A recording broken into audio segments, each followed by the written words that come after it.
Bienvenidos y bienvenidas. La Secretaría de Cultura y el Instituto Nacional de Antropología e Historia, a través del Museo del Templo Mayor, se complacen en presentar a ustedes el ciclo de conferencias complementario a la exposición temporal Coyolxauhqui, el astro, la diosa y el hallazgo. Agradecemos la presencia de todos y de todas. A nombre de la maestra Patricia Ledesma Bouchán, directora del Museo del Templo Mayor, les damos la más cordial bienvenida. Hoy nos acompaña la arqueóloga Judith Alba Sánchez, curadora del museo, y el arqueólogo Miguel Ángel Báez Pérez, integrante del proyecto Templo Mayor. Cedo la palabra a Judith Alba Sánchez. Muy buenos días a todos y muchas gracias por seguir estas transmisiones a punto de cerrar el ciclo.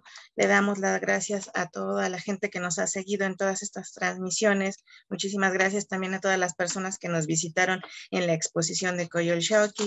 Fue todo un éxito y también agradecemos a toda la gente que nos siguió desde fuera de la República. En esta ocasión es un gusto compartir este escenario con Miguel Ángel Báez Pérez, quien va a presentar el crecimiento del Imperio Mexica a través del estudio de la biodiversidad de especies identificadas en las ofrendas del Templo Mayor. Voy a leer tu CV y después empezamos a la transmisión. Pasen por favor sus preguntas en Facebook, aquí las estaremos leyendo después de la conferencia y platicaremos de este interesante y riquísimo trabajo que está haciendo Miguel. Muchísimas gracias también por aceptar la invitación, Miguel, y vamos con mucho gusto a disfrutar esta conferencia que nos vas a presentar. Miguel es licenciado y maestro en arqueología por la Escuela Nacional de Antropología e Historia. Se integró al proyecto Templo Mayor en el año 2017 y se especializa en el estudio de la biodiversidad de especies detectadas en el Templo Mayor de Tenochtitlan, organización política y en la logística detrás de la disposición de las ofrendas, y ha publicado en diversas revistas científicas y de divulgación. Adelante, Miguel. Pues muy buenos días, muchas gracias Judith, muchas gracias Michi, al Museo del Templo Mayor, mi casa desde hace algunos años. Me da mucho gusto poder participar en este importante ciclo, donde muchos de mis colegas, profesores, maestros, han participado con diversos temas y tratando de enriquecer un poco al público en relación con las investigaciones arqueológicas que hemos estado realizando los últimos años en el área del, pues propiamente de la zona arqueológica del Templo Mayor, que es el área que trabaja, por lo menos desde mi parte, en el proyecto Templo Mayor. Es para mí un orgullo y les agradezco mucho la invitación y con mucho gusto, pues ahora les compartiré una pantalla para que ustedes puedan acompañarnos a conocer un poco sobre este tema que les traemos el día de hoy, relacionado con el crecimiento del Imperio Mexica a través del estudio de la biodiversidad de especies identificadas en el Templo Mayor. Este es un tema bastante interesante y bastante importante desde la perspectiva de la arqueología en el Templo Mayor, porque, pues como muchos de nuestros colegas han podido platicar en este mismo ciclo y en otros espacios, pues una de las cosas más interesantes o más increíbles tal vez de la arqueología de Tenochtitlan, del centro de Tenochtitlan, del propio Templo Mayor, pues es el hecho de que nosotros trabajamos y encontramos una enorme cantidad de especies animales, casi en el mismo número o tal vez en mayor número que los objetos elaborados por el ser humano, es decir, objetos de cerámica, de piedra, de oro. Encontramos pues tal vez en número muchas más organismos biológicos que también fueron depositados con la misma intencionalidad, desde luego con diferentes significados, pero con la misma intencionalidad, es decir, con la de poder representar y regalar una serie de dones a los dioses y a las fuerzas que, de acuerdo con el pueblo mexica, habitaban en el Templo Mayor.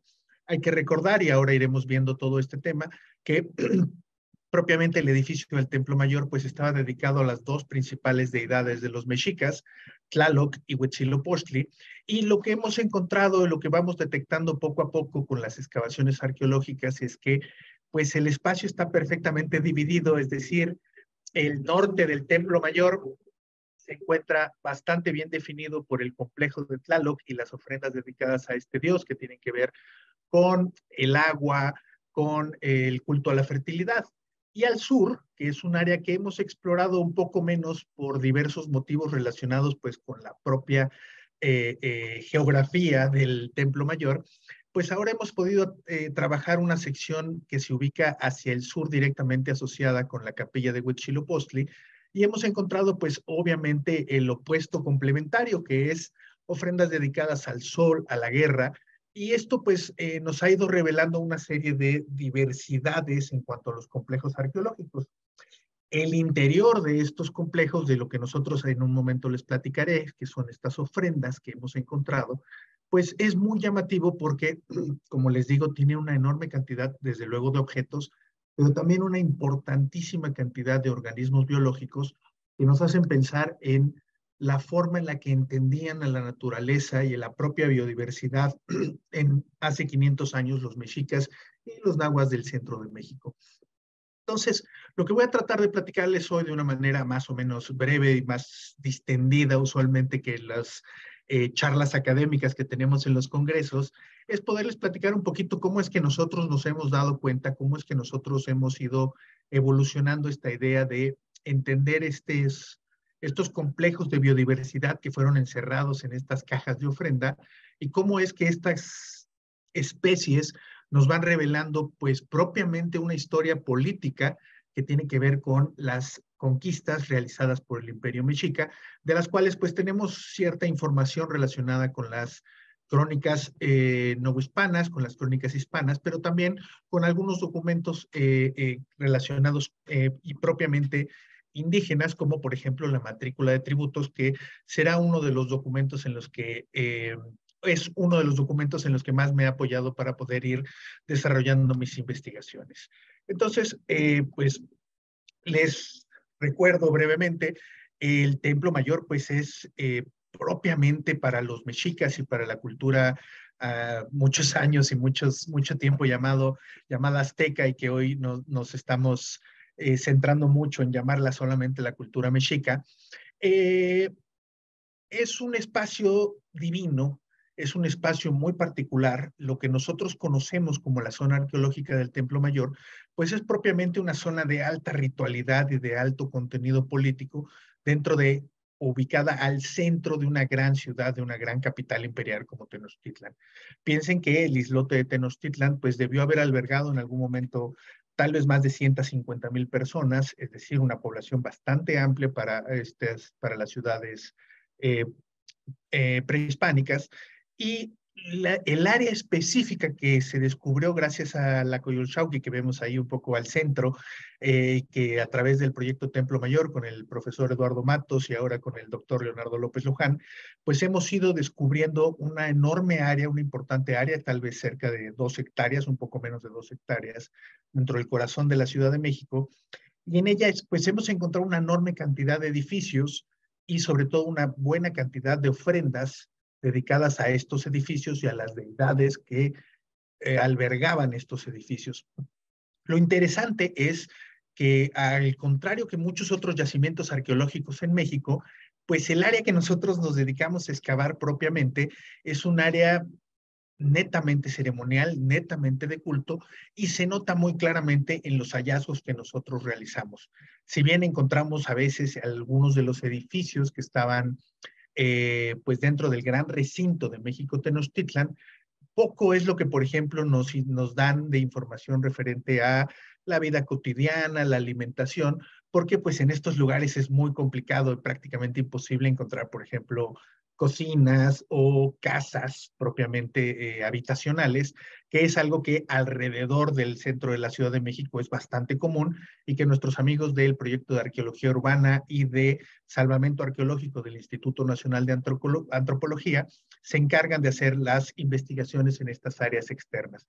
Nosotros en el proyecto Templo Mayor pues nos dedicamos a la zona ceremonial, a la zona específicamente asociada con la zona arqueológica del Templo Mayor, y por eso lo que nosotros hemos encontrado es muy particular y nos da una muy rica información sobre solamente no solamente, pero aspectos muy particulares que tienen que ver con religiosidad y política en la capital del Imperio Mexica. Una vez dicho esto, pues es importante entender, bueno, cómo es que el imperio o los mexicas se desarrollaron y crecieron tanto en un espacio de tiempo muy corto. Recuerden que si bien hay muchas polémicas relacionadas con la fecha de fundación de México Tenochtitlan hacia 1321, 1325, que es la fecha que más manejamos los investigadores. Lo que es muy importante entender es que los mexicas eran y se distinguieron desde antes de ser un pueblo independiente como una potencia militar. Los mexicas eran muy buenos para la guerra, entendían muy bien la estrategia militar, eran muy aplicados en este tema y aunque eran sujetos de otros pueblos como Azcapotzalco, del que hablaremos en un momento, pues ellos se distinguían como lo que hoy en día llamaríamos grupos mercenarios, es decir, grupos que apoyaban a otros grupos más potentes a hacer conquistas, a poder desarrollar la fuerza necesaria para incrementar la territorialidad de algunas de estas unidades políticas. Antes de que el imperio mexica, antes de que los mexicas se independizaran, la fuerza más grande en el centro de México, en el Valle de México, era Azcapotzalco, que tenía un territorio bastante amplio, principalmente asociado con el occidente, es decir, con el oeste del lago de México y un poco hacia el Valle de Toluca y algunas otras regiones ubicadas al oeste del Valle de México. Pero lo que es importante recordar, porque vamos a mencionarlo nuevamente más adelante, es que este pueblo, principalmente el pueblo mexica, era un pueblo increíblemente bueno para la guerra, notablemente bueno, y esto le hizo ir incrementando su prestigio, ir incrementando su potencia a lo largo de las décadas, a partir de la fundación de México Tenochtitlan y hasta llegar a básicamente el año de 1428, que es el momento en el que los mexicas pueden gestar su independencia de Azcapotzalco. Este es un tema muy interesante y muy importante porque tiene que ver obviamente con la formación de la Exantlatoyocan, que es la Triple Alianza, es decir, esta alianza político-militar realizada entre Tacuba, Texcoco y Tenochtitlan.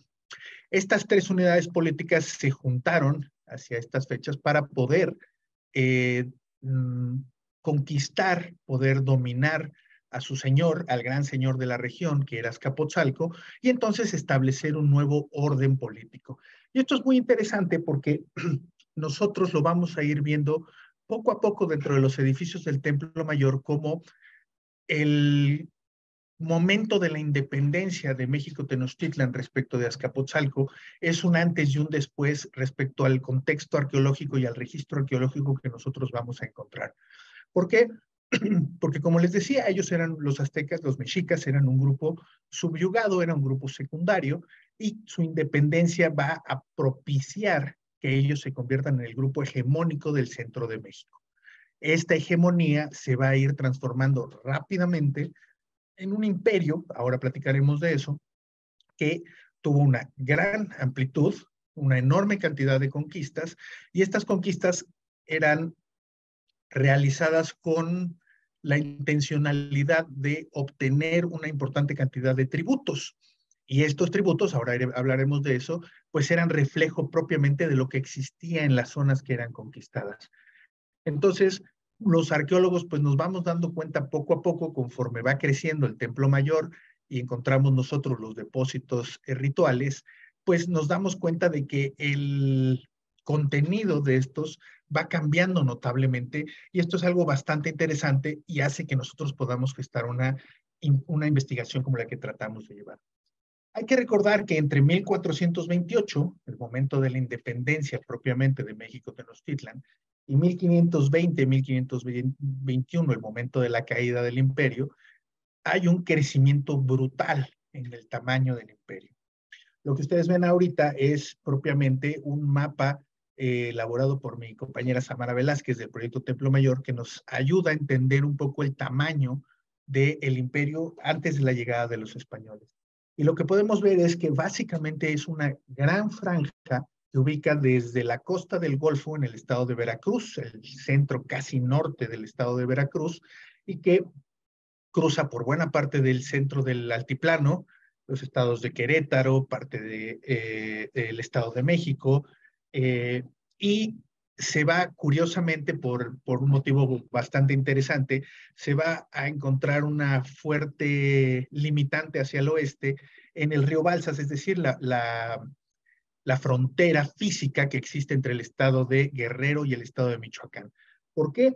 Porque en el estado de Michoacán estaba al mismo tiempo sucediendo y explotando el Imperio Tarasco, que era una organización pues un poco parecida al Imperio Mexica y que también tenía una fuerte competencia militar en estas regiones. Entonces, digamos que la gran frontera del Imperio Mexica estaría en el río Balsas, en la frontera entre Guerrero y Michoacán, donde, según los investigadores que han trabajado esta zona, los mexicas a veces se pasaban hacia el norte del río Balsas, a veces los tarascos pasaban un poco hacia el sur, pero es una zona que siempre estuvo en competencia.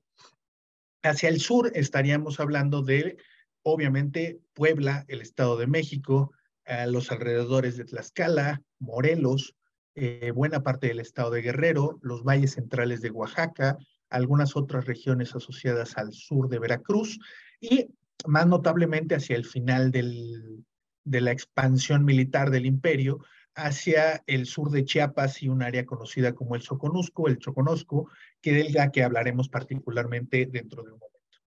Esto quiere decir que los mexicas en menos de 100 años conquistaron cientos de miles de kilómetros cuadrados y dominaron a millones de personas dentro de su estatuto político.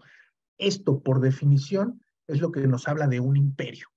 Es decir, el centro de México, México Tenochtitlan, el lugar donde habitaba el Huitlatoani, es la gran capital de toda esta región, una unidad política nunca antes vista en la historia de Mesoamérica.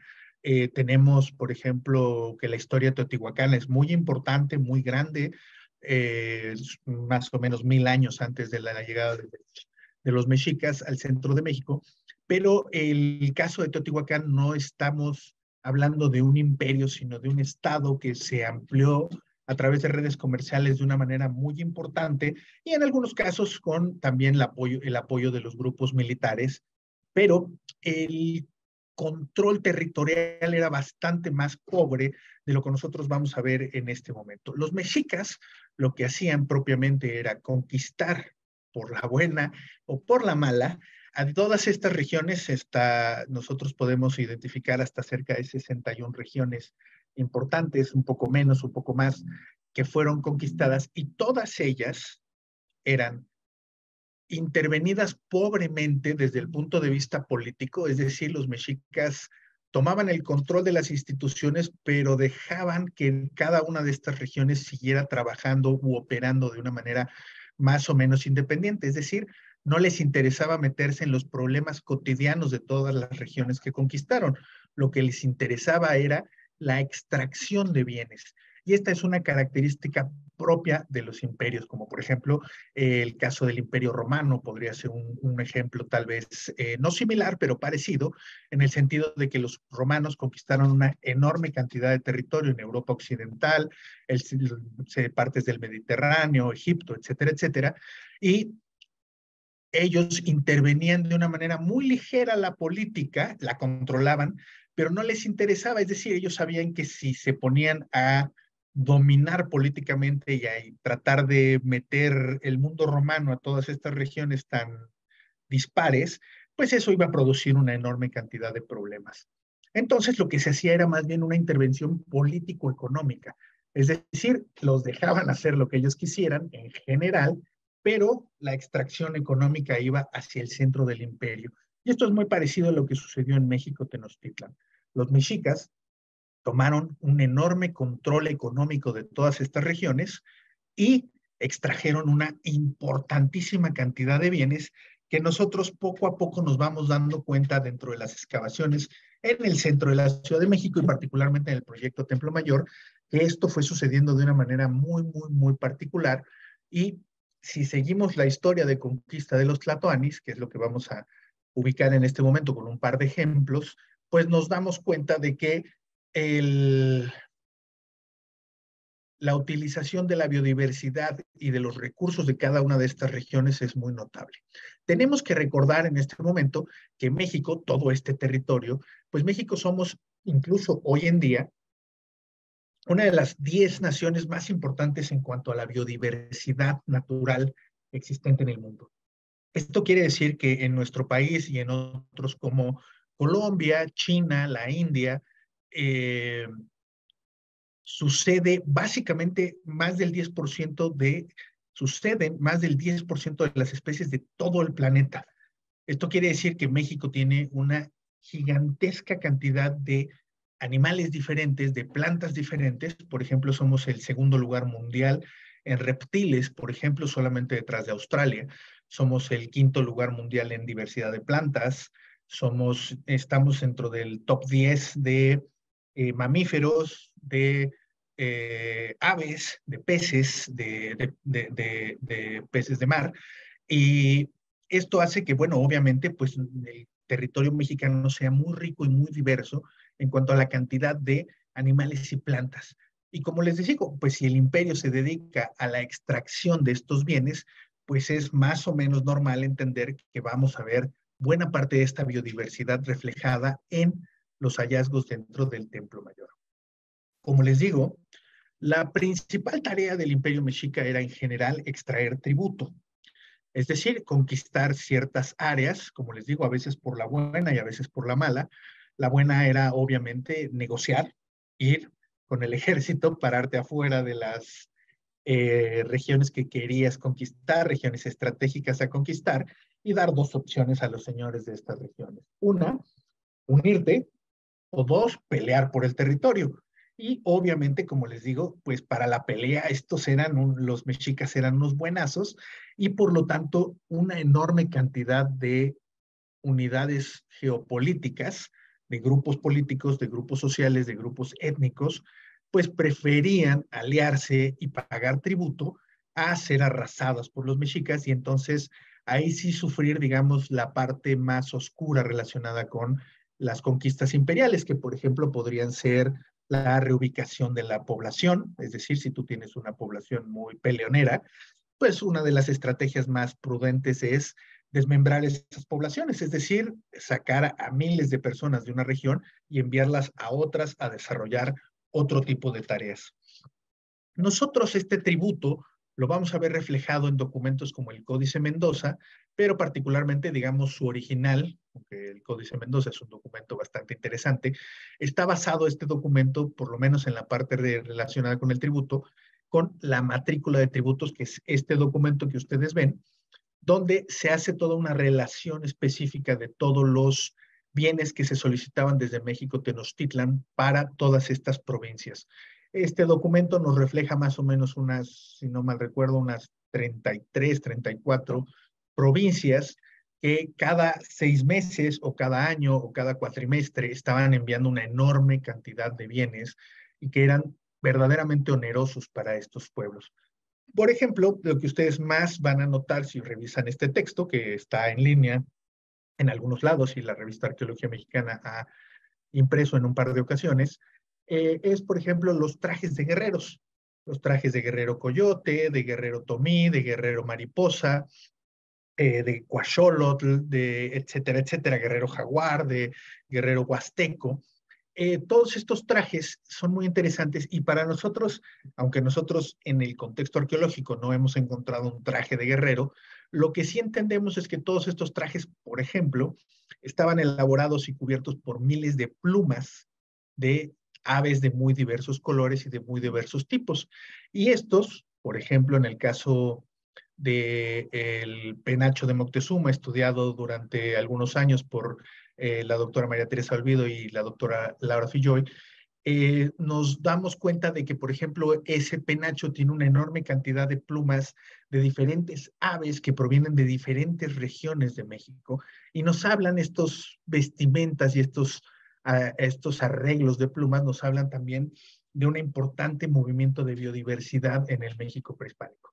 Sin embargo, bueno, solamente se los pongo como un ejemplo, ahora hablaremos de otros más específicos, porque esto es lo que se estaba tributando particularmente.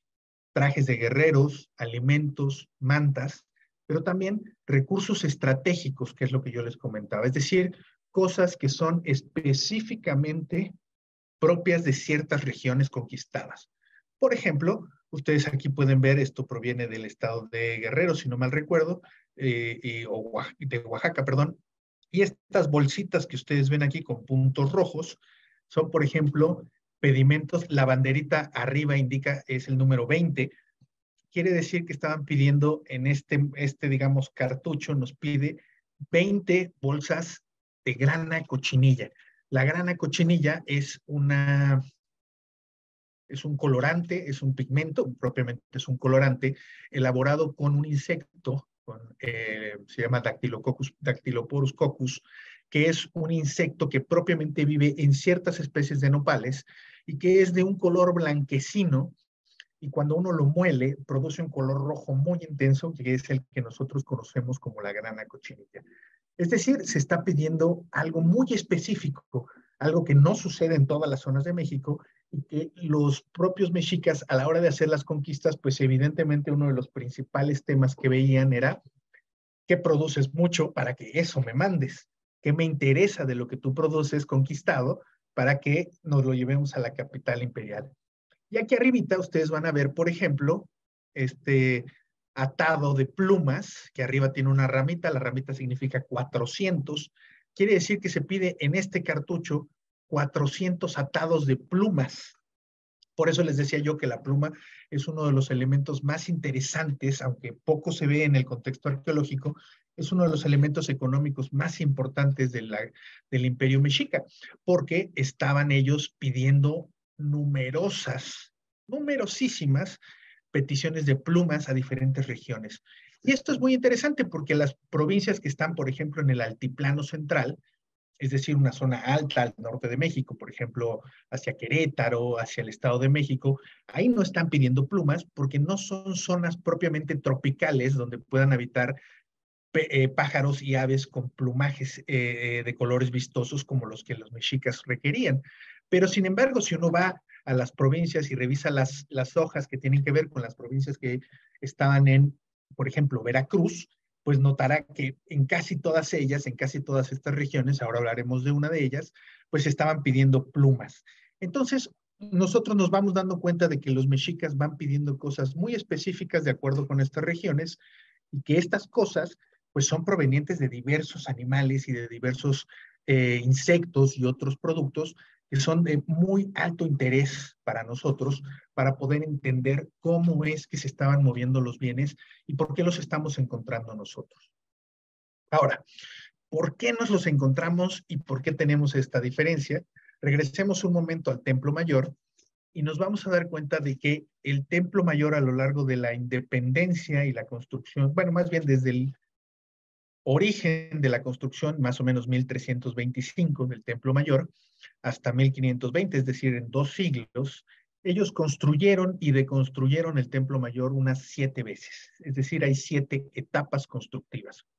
Cada una de ellas, como nos muestra esta gráfica, pues es muy parecida a lo que llamamos una matrushka, una de estas muñecas rusas, es decir, cada etapa se va quedando englobada adentro de la siguiente. Se utiliza para poder construir la siguiente etapa. Es una base para poder construir de la etapa 1 a la etapa 2, a la 3. ¿Por qué? Pues porque obviamente destruir un templo, como los españoles se pudieron dar cuenta cuando quisieron hacerlo, pues es bastante complejo, es bastante difícil. Y entonces nosotros pues vamos viendo poco a poco el crecimiento del templo y el edificio del Templo Mayor, y podemos ir asociando cada una de estas etapas con la aparición de diferentes tlatoanis, es decir, de diferentes emperadores.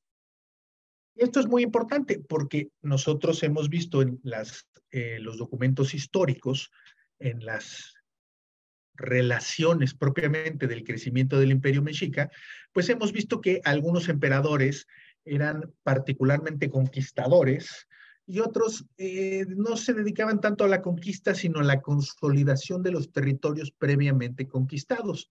Entonces, es muy interesante porque nosotros vemos una diferencia muy grande entre, por ejemplo, lo que vamos a encontrar en las etapas de la 1 a la 4, que son las etapas primeras de crecimiento del imperio, donde, por ejemplo, las conquistas más lejanas estaban en el estado de Veracruz y las costas de Veracruz, que es muy importante, y ahora verán por qué, y hacia la etapa 6 y 7, donde ya se ha conquistado parte de costas y regiones asociadas con el Océano Pacífico, y nosotros vamos a empezar a ver en los depósitos que encontramos ahí objetos que provienen de estas cuencas oceánicas. Por lo tanto, para nosotros es muy interesante porque nos vamos dando cuenta en el avance y en las etapas que estamos trabajando, pues podemos esperar ciertos hallazgos o encontrar algunos otros que podrían ser bastante espectaculares para su momento. Ahora les platicaré exactamente esto. Como yo les decía, pues trabajar en el Templo Mayor es pues en muchos sentidos un lujo porque trabajamos en el área nuclear, en la, como dice mi jefe Leonardo López Luján, en la Tierra Santa del Templo Mayor. Es decir, todo lo que está construido cerca de la zona arqueológica, de lo que ustedes ven cuando salen del Metro Zócalo y caminan hacia el norte, pues básicamente toda esa zona es una zona ritual, una zona de amplia política, pero no es una zona habitacional. Entonces, ahí nosotros pues no encontramos una cocina mexica, no encontramos unos cuartitos mexicas, nunca. Lo que encontramos es básicamente y en casi todos los casos edificios importantes, como por ejemplo el que estamos trabajando ahora, que es el edificio del Cuauhxicalco, que ahora les platicaré, y lo que encontramos adentro es ofrendas a los dioses, ofrendas a las diferentes deidades que los mexicas creían que habitaban en el propio gran recinto de México Tenochtitlan y en el Templo Mayor de Tenochtitlan. Y estas ofrendas son muy particulares, hemos encontrado alrededor de 210 ofrendas, son muy particulares, cada una es parecida, pero todas son diferentes, y en cada una vamos encontrando ciertos rasgos muy interesantes y muy importantes. Esta es una ofrenda, yo no la trabajé, la trabajaron mis colegas Alejandra Aguirre y Antonio Marín, que también han estado en este ciclo de conferencias, es la ofrenda 174. Yo solo la uso para ejemplificar la visión que ustedes tienen de diversos elementos. Lo que ustedes ven atrás es el cráneo de un lobo, de una loba, de una hembra de lobo. Y ustedes, por ejemplo, aquí ven una importante cantidad de caracoles y conchas. Nosotros, ahora les platicaré cómo, pero nosotros pues hacemos el estudio de cada uno de estos elementos y pues obviamente cada uno, como un organismo biológico, pues tiene una proveniencia muy especial. Es decir, los lobos son animales, por ejemplo, muy importantes, muy distribuidos en México, pero no son, por ejemplo, animales selváticos. Es decir, nosotros no esperamos encontrar, no es el hábitat natural de un lobo, estar en la selva de los Chimalapas entre Oaxaca y Chiapas, no es su lugar de habitación. Sus lugares son más altos, son más fríos, son más secos, y ahí es donde estos animales encuentran una mejor forma de reproducción, una mejor forma de distribución de su propia especie. Por lo tanto, nosotros tenemos que estar muy atentos a cada uno de estos bichos, a cada uno de estos animales, a cada uno de estos organismos, para poder entender y hacer, digamos, un mapa que nos lleve a entender de dónde están proveniendo todos estos elementos y todos estos productos. Les voy a poner solamente dos ejemplos relacionados con el crecimiento del Imperio Mexica. Voy a tomar a los dos Moctezumas para poder rápidamente poderles platicar un poco esta diferenciación que nosotros notamos y por qué ahora estamos pues muy interesados en estos temas. Moctezuma Ilhuicamina fue tlatoani de México Tenochtitlan entre 1440 y 1469. Es uno de los emperadores más conquistadores de toda la historia mexica. Si ustedes se dan cuenta con las fechas de ascensión, es decir, en 1440, estamos 12 años después de 1428, es decir, 12 años nada más después de la independencia.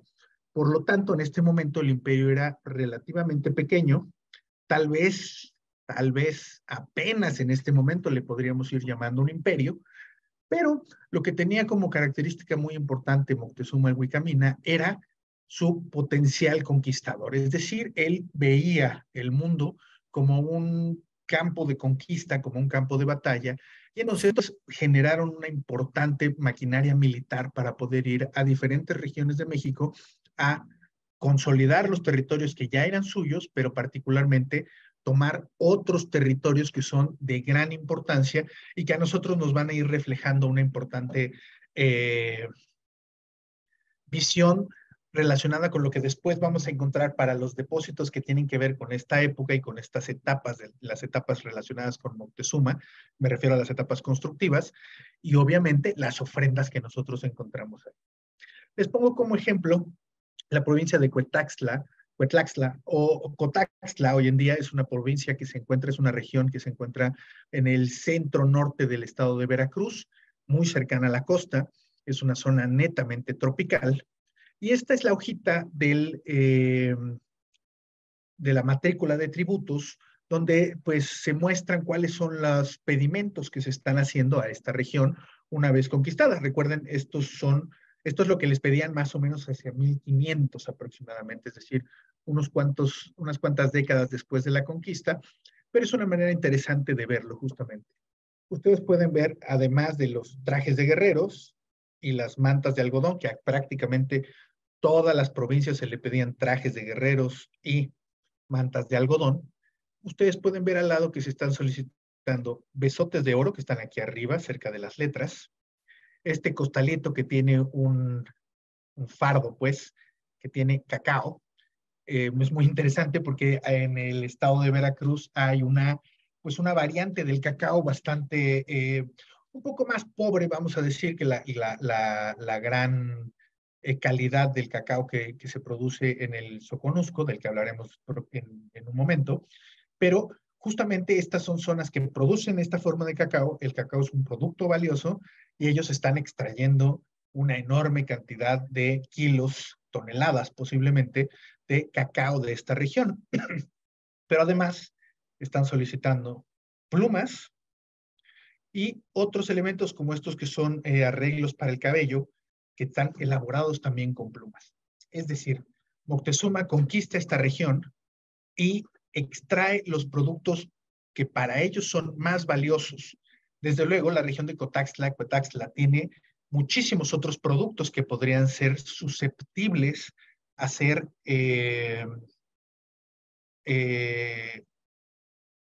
comerciados o a ser tributados. Sin embargo, los emperadores solicitaban productos muy, muy específicos porque el emperador también era el principal potenciador de la economía del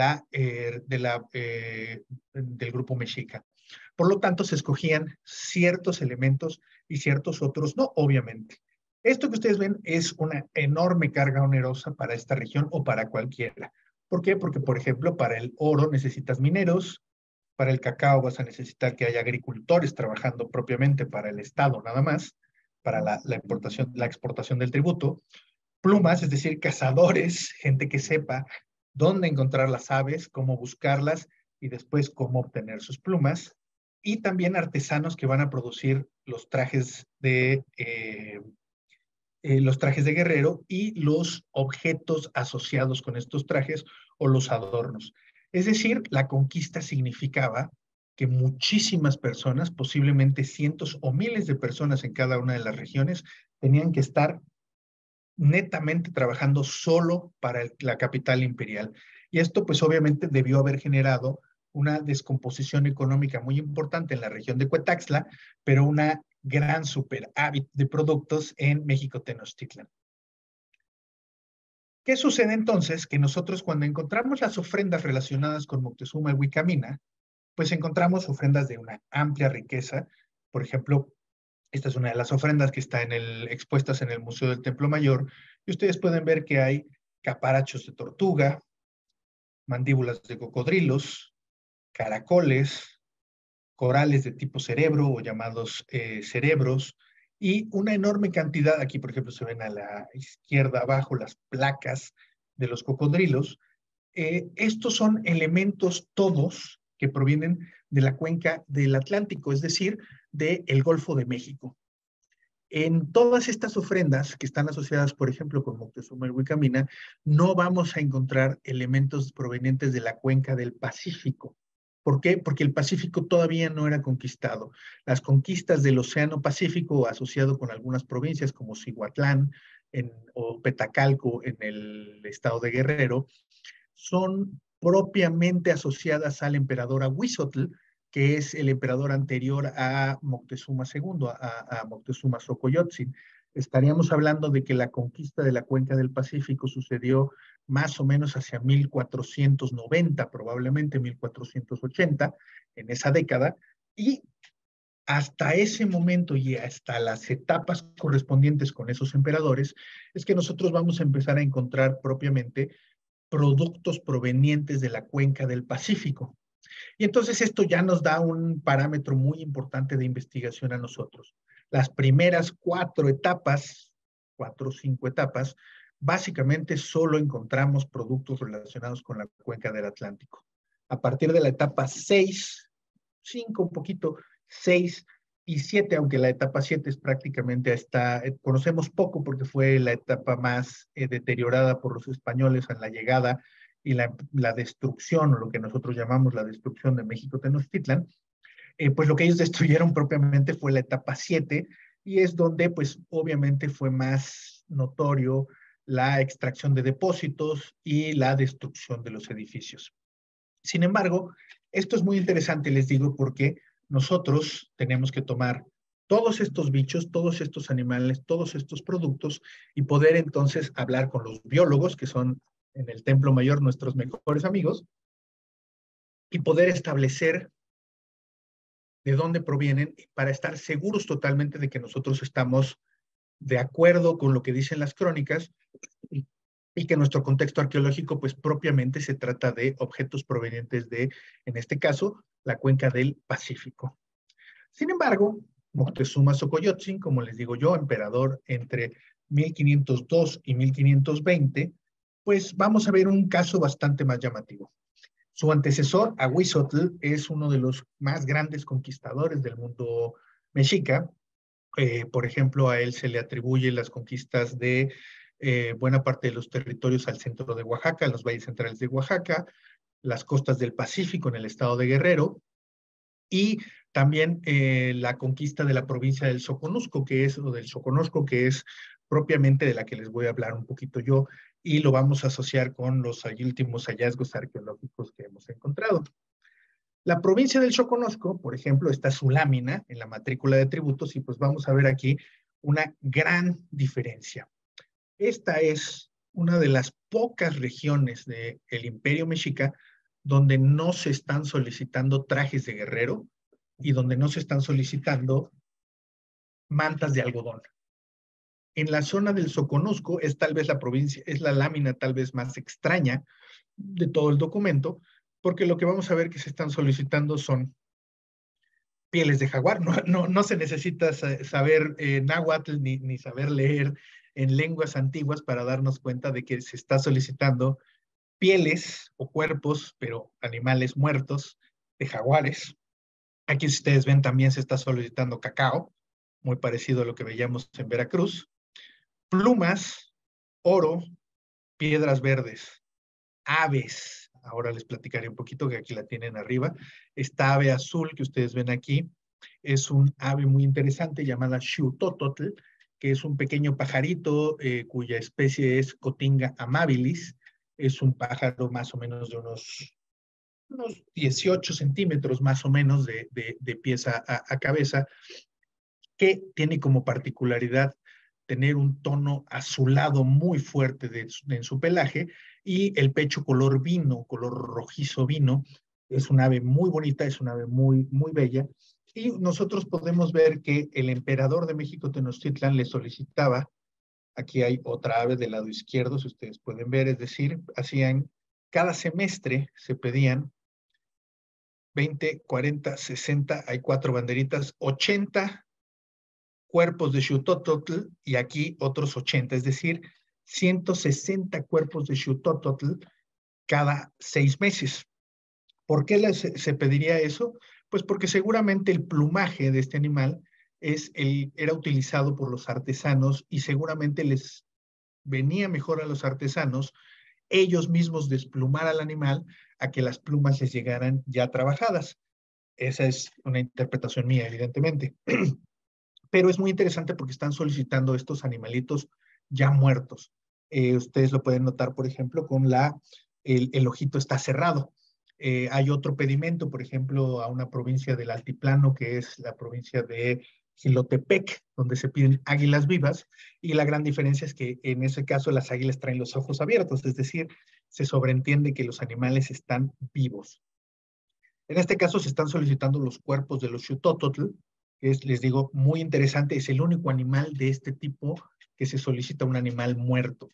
Las pieles de jaguar, bueno, es otro caso diferente, eran muy utilizadas, muy ricas, y recuerden que el centro de México, pues es un área que no es netamente un área de distribución del jaguar. El jaguar se encuentra más hacia las costas, hacia tierras calientes. Hoy en día, pues hay una distribución más o menos amplia, aunque obviamente este es un animal en peligro de extinción, pero no necesariamente en el más grande peligro todavía. Es un animal todavía con amplia distribución. Lo conocemos poco porque es un animal que no le interesa, es un animal muy reservado, vamos a decir, y es difícil de ser observado en el campo. Sin embargo, pues de vez en cuando nosotros nos enteramos mucho de su presencia por ejemplo, las cámaras que pone la Secretaría del Medio Ambiente, por ejemplo. Ahora con la construcción del Tren Maya, pues se ha monitoreado mucho o intentado monitorear las poblaciones de jaguares porque pues hay un gran debate relacionado con su preservación y la presencia del propio tren. Cosa que, bueno, no es nuestro tema, pero es muy interesante darnos cuenta de que este es un animal que sigue vivo, sigue constantemente dentro de nuestro imaginario y que curiosamente pues no es un animal que tenga interés de acercarse a las poblaciones, como por ejemplo podría ser el caso de los leopardos en la India, donde si ustedes entran a YouTube, pues pueden encontrar cientos de videos de leopardos aterrorizando pueblos en la India, porque son animales mucho más audaces, mucho menos reservados, y el jaguar es un animal masivo, es el felino más grande de América, pero es un animal propiamente más medido, es un animal más cauteloso en cuanto a su contacto con el ser humano. Es difícil realmente, incluso dicho por los biólogos que los estudian, es difícil hacer la observación de este animal, porque es muy difícil verlo en la selva en México y porque el animal no tiene particularmente mucho interés en mostrarse. Además de, obviamente, tener hábitos nocturnos, por lo cual también es muy valorado en el mundo prehispánico.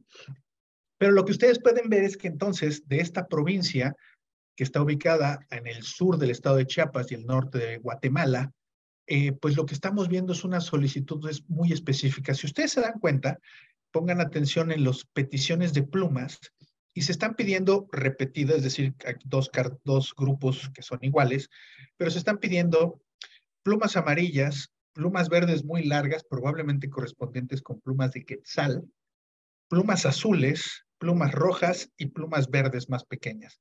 Es decir, se está pidiendo de muchos colores, se está pidiendo el plumaje de muchos animales. Y esto quiere decir, evidentemente, que las poblaciones tendrían que ser muy especializadas para poder conseguir cada uno de estos animales, obtener las plumas y además poderlas enviar como tributo al Señor de México Tenochtitlan. Y este, digamos, es el ejemplo tal vez más extremo que nosotros tenemos relacionado. ¿Por qué? Porque proviene de lugares muy lejanos. El Soconusco está a unos 1,300 kilómetros del centro de la Ciudad de México y obviamente pues esto requiere una enorme logística de transporte, una enorme logística de conservación para que todos estos productos lleguen en buen estado y puedan ser aprovechados por los artesanos asociados al emperador de México Tenochtitlan. ¿Cómo lo vemos? Ahora ustedes dirán, bueno, ya lo vimos en los libros, ya nos lo contaron en la historia, nos lo dijeron las crónicas de los conquistadores. ¿Cómo lo vemos los arqueólogos? Bueno, yo junto con mi profesor y colega y máxima gloria del proyecto Templo Mayor, el arqueólogo Tomás Cruz, que es una persona que está trabajando en la zona arqueológica desde el año de 1978, con algunos parones, pero en general ha estado ahí en todas las tocadas. Pues es mi compañero y hemos tenido la suerte de encontrar y trabajar este depósito llamado o conocido como la ofrenda número 178. Y esta ofrenda corresponde con la etapa 6 del Templo Mayor, es decir, netamente estaría asociada con el gobierno de Ahuizotl o propiamente con los inicios del gobierno de Moctezuma II. Es decir, es una ofrenda muy tardía relacionada con la historia de México Tenochtitlan. Esta ofrenda, ahora les platicaré exactamente qué es lo que ustedes ven, pero se encuentra específicamente ubicada al centro. Ustedes pueden ver aquí un gran círculo que aquí arriba tiene su nombre, es el edificio del Cuauhxicalco. Si ustedes visitan el museo, y les recomiendo que visiten la zona arqueológica y el Museo del Templo Mayor, en el nuevo vestíbulo podrán ver que hay un edificio redondo, partido a la mitad por una, digamos, una pared, que divide propiamente la zona arqueológica en este momento de lo que ustedes están viendo que le llamamos el mayorazgo de Nava Chávez, y es una casa que estuvo ahí durante muchos siglos, desde principios desde la mitad de 1500 aproximadamente, y que hacia el temblor de 1900, de la década de los 80, de 1985, pues sufrió graves daños, y aunque sus plantas bajas fueron utilizadas durante todavía algunos años, pues ya para la década de los 90 este edificio estaba en completo abandono, y se hacían muchas ideas y muchos planes de qué hacer con este predio. Eh, lo que sucedió es muy llamativo porque aquí no sale en esta imagen, pero un poquito al norte de donde están esta imagen se encontró el monolito de la diosa Tlaltecutli, la más grande escultura mexica que hayamos encontrado alguna vez en el año del 2006. Y a partir de ese momento es que pues se le dona el terreno al Instituto Nacional de Antropología e Historia, y entonces pues hemos estado mecánicamente explorando todo el edificio, todo el terreno, todo el predio, y pues hemos encontrado cosas muy espectaculares. Por ejemplo, aunque el proyecto de arqueología urbana ya lo había hecho, ya se habían encontrado las escaleras de la tapa 6 del edificio del Templo Mayor y parte de su plaza. Este edificio, el Cuauhxicalco, como les digo, es un edificio redondo de amplia importancia. Se habla, por ejemplo, de que una enorme cantidad de rituales se realizaban aquí porque es un edificio bajo, tiene unos 16 metros de diámetro y unos 2 metros, 2 metros 30 de altura. Y entonces, pues este es un edificio que estaba a la vista de todos, vamos a decir vulgarmente, en la plaza oeste, es decir, frente a las escaleras del Templo Mayor. ¿Por qué es importante? Porque algunos de los cronistas españoles que llegaron primero a México Tenochtitlan y pudieron hacer algunas descripciones, pues hablan de que en este edificio se cremaban y se enterraban a los emperadores mexicas. Y esto pues es algo que pues nosotros hemos buscado durante mucho tiempo, pero bueno, todavía no hemos encontrado a ninguno de los emperadores netamente, aunque pues todavía nos queda mucho por investigar de este edificio. Lo interesante es que en la zona sur de este predio, aquí donde les estamos señalando la ofrenda 178, pues hemos distinguido, el profesor Matos lo hizo notar y algunos otros investigadores también nos lo habían hecho notar, pues estamos directamente abajo de la capilla del dios Huitzilopochtli.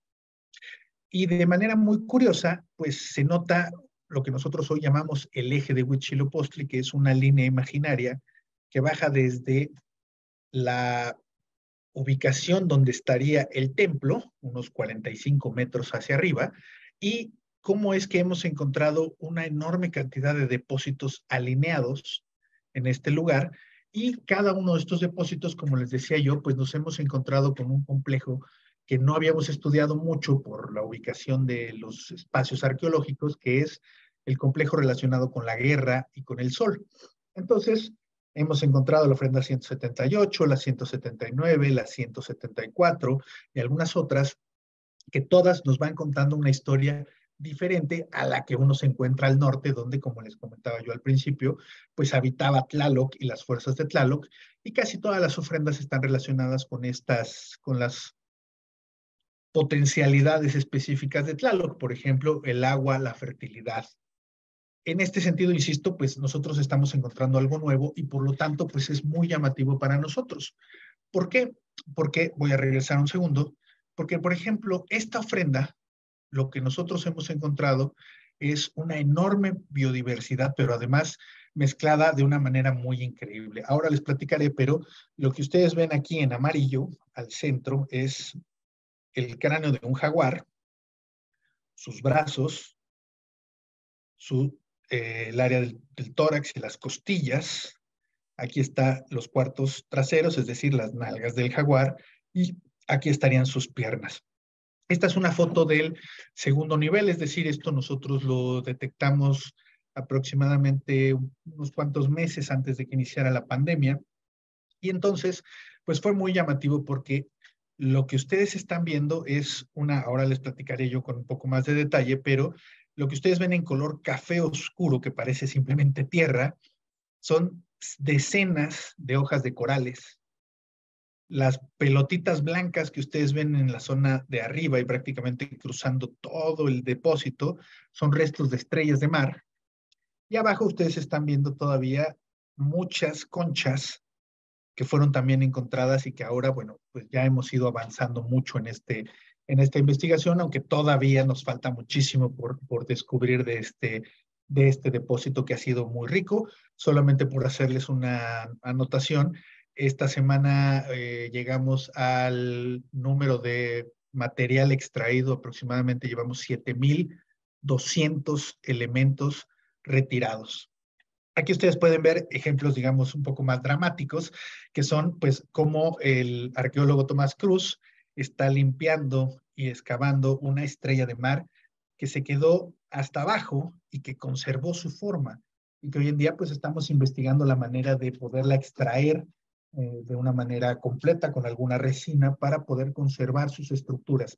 Esto, evidentemente, si nosotros lo movemos un poco, pues se disgrega porque son piedritas. Nosotros, bueno, antes las pensábamos como piedritas, hoy en día sabemos que son las placas óseas, es decir, placas calcáreas del cuerpo de las estrellas de mar que tienen miles y miles y miles de plaquitas. Por lo tanto, pues nuestra parte del trabajo ha sido sacar millones de pedazos de estrellas de mar, así como ahora ustedes pueden ver en este nivel de excavación, que fue el nivel 4, que empezamos a trabajar a principios de este año, pues ven cientos, aunque son miles, de conchas de diferentes especies que estaban colocadas junto y en asociación con estos corales y con las estrellas de mar.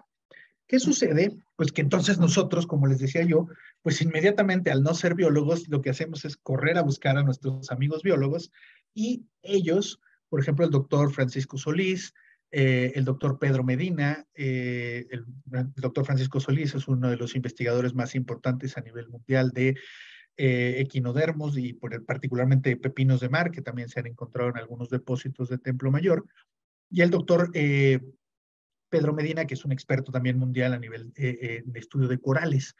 Lo que hemos hecho y lo que hemos investigado con ellos es pues muy llamativo y muy importante porque nos vamos dando cuenta de que estas especies, a diferencia de otros depósitos anteriores relacionados, por ejemplo, con las etapas 2 a la 4, pues encontramos aquí ya la variabilidad de las cuencas, por ejemplo, oceánicas. Es decir, en el depósito nosotros encontramos tanto productos que provienen, materiales orgánicos que provienen de la cuenca del Atlántico, es decir, del Golfo de México o del Mar Caribe, y además elementos que provienen de la cuenca del Pacífico. Y esto ya nos estaría entonces corroborando de alguna manera la documentación histórica que nos dice que, por ejemplo, Ahuizotl conquistó hacia 1480 la cuenca del Pacífico o algunas zonas del Pacífico y empezaron a extraer los productos desde esta región para poderlos depositar en el Templo Mayor. Y esto nos genera a nosotros una historia fantástica porque nosotros podemos ir o intentamos ahora, hoy en día, ir mapeando de dónde provienen o de dónde podrían provenir todos estos productos, todos estos materiales, para poder entender hasta dónde tuvieron que viajar, cómo tuvieron que viajar y sobre todo cómo se trajeron estos objetos, cómo se trajeron estos materiales. Y ahora les voy a presentar solo algunos de los ejemplos de estos animales que nosotros ya hemos identificado y que estamos trabajando cotidianamente. Esta es nuestra querida amiga, la estrella de mar. Se conoce su especie, su nombre científico es Nidorelia armata, y este animalito, esta estrella de mar, es muy común en la cuenca del Pacífico. Es decir, nosotros hemos encontrado, este es un tema muy interesante biológicamente, como veían ustedes, voy a regresar hay miles de placas que forman el cuerpo de la estrella de mar. Sin embargo, los biólogos nos hacen notar, y esto es información que a nosotros nos es increíblemente valiosa,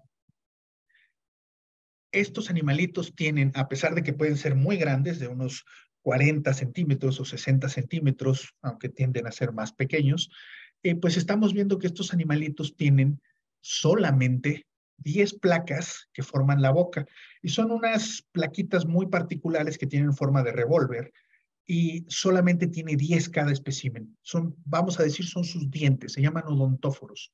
Y nosotros hemos encontrado en este depósito, en la ofrenda 178, hemos encontrado 168 conjuntos de 10 plaquitas, es decir, tenemos 1680 dientes de estrellas de mar, y hoy en día sabemos que por eso podemos hablar de que hemos encontrado 168 estrellas de mar que fueron depositadas en este conjunto nada más. Esto es muy, muy, muy importante y muy llamativo. ¿Por qué? Porque si ustedes alguna vez han sacado una estrella de mar, no lo hagan, pero es muy común que la gente lo haga y se venden hoy como souvenirs.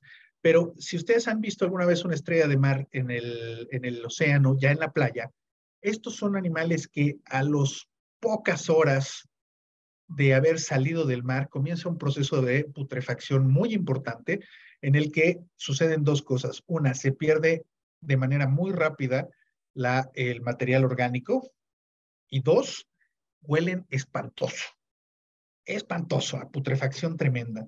Entonces nosotros ahora tenemos que plantearnos el problema, que es un problema muy padre, muy interesante, de cómo es que los mexicas transportaron probablemente vivas o en proceso de muerte, pero digamos de una manera muy veloz, 168 estrellas de mar específicamente para ser depositadas en esta ofrenda. Hay en otras ofrendas, se han encontrado diversas especies y de estrellas de mar, pero esto es muy, muy, muy llamativo. ¿Por qué? ¿Cómo lo hacían?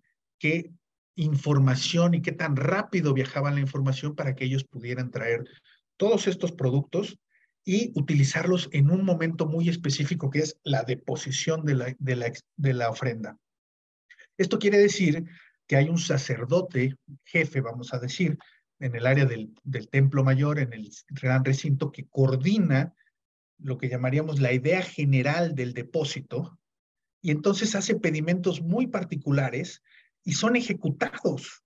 Es decir, tiene que solicitar que se traigan vamos a decir, un montonal de estrellas de mar, y los grupos de buzos, porque pues este es un animalito que vive no muy abajo, pero sí está entre los 2 y los 20 metros de profundidad, es decir, alguien que sabe, se tiene que meter al mar y tiene que extraer estos animalitos, y hay que ponerlos en algún recipiente, una olla, no sabemos exactamente qué, pero hay que meterlos seguramente con agua para intentar que lleguen más o menos vivos, es decir, que no lleguen tan apestosos y putrefactos y puedan ser utilizados dentro de los rituales del Templo Mayor. Esto es una proeza en todos los niveles. Evidentemente, pues otra de las grandes proezas es traerse un jaguar adulto. Es una hembra de jaguar la que nosotros hemos encontrado en la ofrenda 178, pero es un animal verdaderamente masivo. Más o menos le calculamos un tamaño aproximado de 1 metro, sin contar la cola, o cerca de 1 metro, más la cola, es decir, más o menos unos 140 centímetros, que es lo que mide el depósito propiamente. Es un animal que seguramente pesaría unos 80 kilos o más de 80 kilos, y nosotros utilizamos metodologías para identificar obviamente estos animales, y una de ellas es la osteología comparativa, es decir, comparamos huesos de jaguares modernos con los huesos de los jaguares que nosotros encontramos. Muy llamativo, y ese es otro tema que seguramente estamos nosotros ahora trabajando. Pues es muy llamativo cuando nosotros tenemos un ejemplar de un jaguar que fue atropellado en una carretera cerca de Cancún, y tenemos un permiso de la Zagarpa para poder recuperar estos animales y estudiarlos.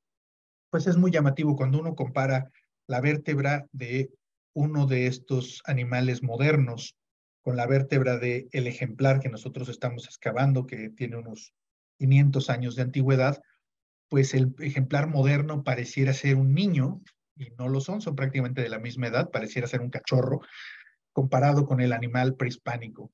El animal prehispánico es de una potencia y de un tamaño masivo, lo cual pues también, insisto, nos genera una serie de interpretaciones a futuro muy interesantes, como poder estudiar la evolución específica de estas especies, porque pues nosotros somos los que tenemos en este momento colecciones de hace 500 años, y eso a los biólogos les llama mucho la atención, poder comparar cómo es que estos animales han evolucionado en estos 500 años.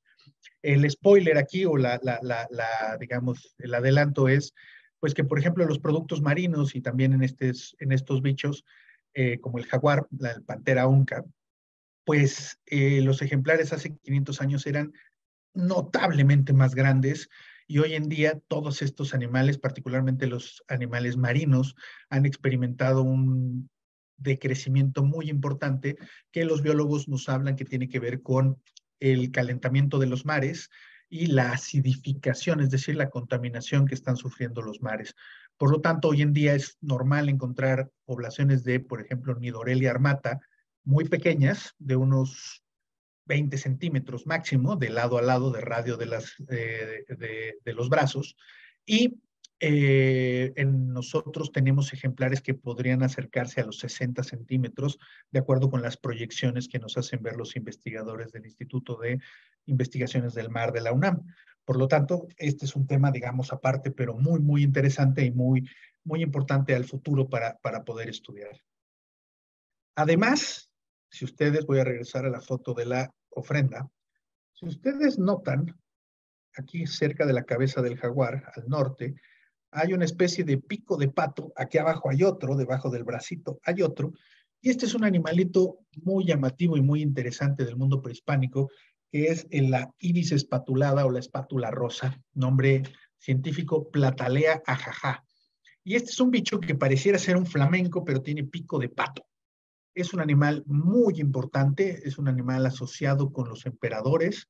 Los doctores Guillem Oliver y Leonardo López Luján han escrito un importante documento relacionado con este animal, porque si bien no es el más común, no es es un ave común para los contextos arqueológicos, sí parece ser un animal muy importante. Se depositaban sus pieles, se depositaban completos, y por lo que entendemos nosotros, era muy valioso por la coloración de sus plumas, con un tono rosáceo muy subido, muy cercano al rojo, que aparentemente pues es muy cercano a los intereses de los emperadores, y por lo tanto esta es un ave muy cercana y muy asociada con la política. Su coloración, al igual que la de los flamencos, se debe a que este animalito lo que hace es meter el pico al agua, agitarla, y entonces comer toda una serie de microorganismos, algas, que tienen altas cantidades de beta-caroteno, y esto es propiamente lo que produce que su coloración corporal se vaya tendiendo hacia el rosa. Y esto todavía sucede si ustedes van en ciertas épocas del año, pero es básicamente, no es muy difícil observar uno de estos animales en, por ejemplo, Yucatán, en el norte de Yucatán, o en otras áreas de Campeche, es, digamos, más o menos normal. Es un animal migratorio, es un animal que hay grandes colonias de estos animales en el sur de los Estados Unidos, y pues hacia el invierno estos animales migran hacia el territorio mexicano y hasta otras regiones. Su distribución llega hasta Brasil, y estos animalitos pues eran, digamos, importantes, pero seguramente que algunos podrían llegar al centro de México, al Gran Lago de México, pero tendríamos que hacer estudios muy especializados para poder investigar si los restos que nosotros hemos encontrado podrían provenir de poblaciones relacionadas con migraciones hacia Yucatán, es decir, si el animal fue capturado en Yucatán o fue capturado en regiones más cercanas del centro de México. Esto pues todavía está en estudio, pero es muy interesante, y este es otro de los animalitos que nosotros estamos encontrando en la ofrenda 178. El otro, como yo les mencionaba, voy a regresarme otra vez para que ustedes puedan ver todo esto que ustedes ven de color café, que pareciera ser tierra, café anaranjado, pues fueron más o menos unas 200 frondas que es el nombre con el que se conocen, las hojas de los corales. Como les decía, pues el doctor Pedro Medina de la Universidad de Guadalajara vino con nosotros, hizo una investigación exhaustiva de todos estos corales que hemos sacado y pues sus resultados fueron muy importantes porque nos damos cuenta de que esta gorgonia bueno, más bien es un coral conocidos como gorgonias, con una amplia distribución en el mundo, pero en específico las que nosotros estamos encontrando son gorgonias del Océano Pacífico. Y estas gorgonias son muy importantes porque hoy en día la distribución actual de estos organismos hoy en día estaría más hacia Centroamérica que hacia el territorio mexicano. ¿Por qué? Pues porque probablemente en el territorio mexicano se han extinto, se han degradado mucho sus colonias, no crecen con gran tamaño y todavía en Centroamérica se pueden encontrar estos con cierta, vamos a decir, con cierta facilidad. Estos son corales suaves, son corales que se mueven muy ligeramente con el agua y que obviamente a través de todos estos hoyitos que ustedes le ven al animalito, recuerden que el coral es un animal, pues por ahí se está alimentando propiamente los pequeños microorganismos que forman a los corales. Piensen que estos son miles y miles y miles de pequeños animales que lo que han generado es esta fronda, esta hoja. Esto es muy interesante otra vez porque en este depósito, la ofrenda 178, se escogieron básicamente 2 o 3 tipos de gorgonias, muy parecidas todas, aunque una es, digamos, con una red, una malla muy amplia, una con una malla muy cortita y otra con una malla bastante más alargada. Y esto, como les digo, pues hace ver que son gorgonias del Pacífico que fueron pues también recolectadas por un especialista. Sería, y es una de las tareas que nosotros nos estamos dando, a buscar si estas gorgonias podrían estar en conexión espacial con las estrellas de mar, es decir, si se metían y mataban 2 pájaros de un tiro y sacaban corales y estrellas de mar, pero es muy probable que la distribución geográfica sea diferente, es decir, otro reto. El sacerdote principal que organizaba estas ofrendas tenía que solicitar productos que provenían de distintos lugares y por lo tanto tendría que haber equipos de buceo especializados de los mexicas buscando todos estos productos para poderlos llevar en un momento muy específico. Otra vez, las frondas de coral llegaron prácticamente vivas, es decir, fueron extraídas y transportadas prácticamente el mismo día, y esto pues es algo propio de un imperio. No cualquier grupo social puede hacerlo hoy en día, mucho menos sin paquetería y sin mensajería. Esto tendría que ser también almacenado posiblemente dentro de ollas con agua de mar y transportado a una velocidad increíble y depositados también en una velocidad increíble, lo cual nos hablaría de una sincronización muy importante y de un movimiento de la información muy, muy importante para poder entender al Imperio Mexica. Es decir, imaginen si se podían avisar ellos con esa velocidad que ya iban a llegar los corales o que había que traerse estrellas de mar, pues imagínense lo rápido que podría volar la información de que puede haber guerra o que algún grupo se está levantando o algunas otras cosas que son importantes para la comunicación dentro de un territorio. Y ahora, digamos, esta semana, que es ahora sí que el sabor de la semana, para nosotros, para el buen Tomás Cruz y para mí en la ofrenda 178, ha sido el estudio de estos bichitos que son llamados, nombre científico, Diodonistrix, pero que es propiamente el pez globo. Este es un animalito que ustedes ven con detalle, tiene muchos agujeritos su piel, porque en efecto es este animalito que cuando se enoja mete rápidamente una enorme cantidad de agua al interior de su cuerpo, se infla y saca unas espinas muy, muy largas, muy, muy picudas, pero sobre todo, increíblemente venenoso.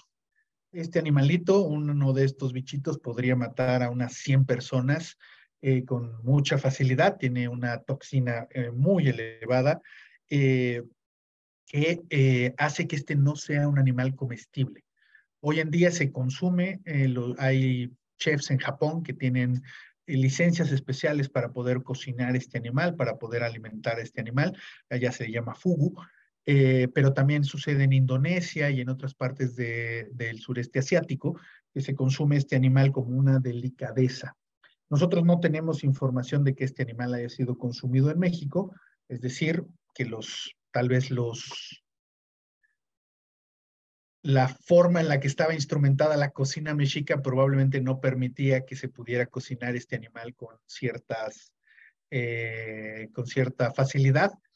Y por lo tanto es un animal que tiene más que ver con el mundo de lo ritual que con el mundo de lo alimenticio. Pero entonces aquí tenemos otro ejemplo. Este animal se puede encontrar también en las cuencas del Atlántico y del Pacífico, pero es muy interesante porque, como ustedes podrán notar, al igual que el jaguar, este animal tiene el cuerpo moteado. Y si nos vamos a las crónicas y al libro de Sagún, al Códice Florentino, pues nos llama mucho la atención porque a este animalito se le conoce como Ocelomichi. Y esto quiere decir el pez gato, algo parecido. Es decir, se le asocia con los gatos, se le asocia con los felinos. Y esto pues es muy interesante porque nosotros, voy a regresar a nuestra imagen inicial, nosotros hemos encontrado al sur, aquí abajo de estos corales, y al norte, aquí donde se encuentra esta línea de estrellas de mar, abajo de esto hemos encontrado 2 especímenes de Diodonistrix de pez globo, y es muy, muy llamativo porque son ejemplares de aproximadamente unos 60 centímetros de tamaño. Es decir, son muy grandes comparados con las poblaciones actuales. Si ustedes van hoy a Netflix y buscan un documental que se llama, creo que se llama Conociendo al pez globo, verán que son ejemplares muy, muy, muy pequeñitos. También los hay obviamente más desarrollados, depende de la zona, pero estos 2 particularmente que estamos excavando hoy en día y que esta semana nos tocó explorar a Tomás y a mí, pues son verdaderamente masivos. Su cráneo es más o menos posiblemente más grande, es del tamaño de un mango, por ejemplo. Es decir, es un animal muy fuerte, muy grande, pero que además, insisto, por sus características, por su comportamiento, seguramente que le llamaba mucho la atención a la población mexica. Y obviamente si le sumamos el hecho de ser altamente venenosos, pues seguramente que cumplía con muchos de los parámetros rituales relacionados con el mundo prehispánico y su utilización. Todos estos bichos, como les digo, pues es de lo que nosotros vamos encontrando, y el estudio biológico de estos animales pues nos va llevando poco a poco a entender de dónde los están trayendo, y nosotros buscamos interpretar qué tan rápido los traen, cómo lo debieron haber pedido, y sobre todo cuál era su papel dentro de la deposición de las ofrendas. Por supuesto, esto es una tarea muy lenta. Nosotros llevamos 3 años trabajando este depósito y todavía pues nos queda un buen rato de investigaciones. Hay todavía muchos organismos que nosotros estamos viendo que están por ahí asomándose en el contexto arqueológico, y que pues seguramente nosotros les podremos ir comentando en un futuro próximo de qué se trata, cómo es que los encontramos, y eventualmente poder hacer una interpretación general de todas las regiones de las que se trajeron animales para este depósito y por qué se escogieron las especies que se escogieron, porque son muy, muy específicas. Pero esto pues es algo que nosotros iremos resolviendo dentro de algunos años con seguridad. Esto, insisto, es la realidad nos la dicta nuestro contexto arqueológico. Aquí ustedes pueden ver un poco las mezclas de espinas de pez globo, la cabeza de una ibis espatulada, la cabeza del jaguar. Incluso aquí pueden ver los corales, las conchas.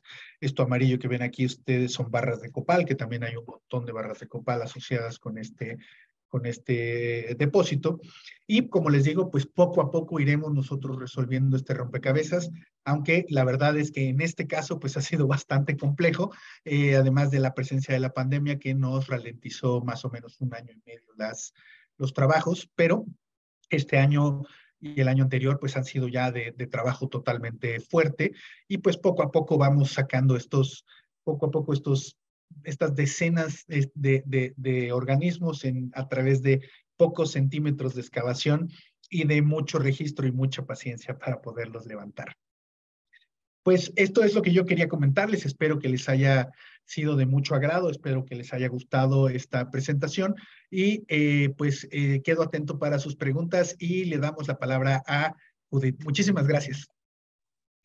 Muchas gracias, Miguel. No deja de impresionarnos la cantidad de información, los métodos, la paciencia y todo el equipo que tiene que estar detrás de toda la investigación, como tú bien lo estabas llevando paso a paso, ¿no? ¿Cómo podemos saber de lo que fue este gran imperio, ¿no? La extensión, la capacidad y sobre todo algo muy importante que ahorita mencionabas en tu presentación, ¿no? Lo que poco a poco la arqueología va descubriendo es que somos capaces los humanos de hacer cosas que no son fuera de este mundo, ¿no? Sino que hay que investigar más y más para saber de qué manera, porque ahí están las pruebas, ¿no? Muchísimas gracias por esa presentación. Yo creo que todos estamos impresionados, lo que siempre es el trabajo en equipo y sobre todo agradecer también a todo el equipo del PTM, la gente que está con ustedes, como mencionaba, ¿no? El señor Tomás, la gente que está atrás de restauración, conservación, los biólogos, que para que puedas ir dando todo este complejo, pues hay muchísimas horas de trabajo también detrás. Voy a empezar aquí las preguntas. Muchísimas gracias a Armando Becerril por seguirnos y él nos pregunta, dice que para el año de 1519 Tenochtitlan controlaba 200,000 kilómetros cuadrados que correspondían a 400 pueblos tributarios. Me pregunta que en tu opinión, ¿cuál consideras el elemento de la biodiversidad más relevante dentro de los de cientos depósitos analizados?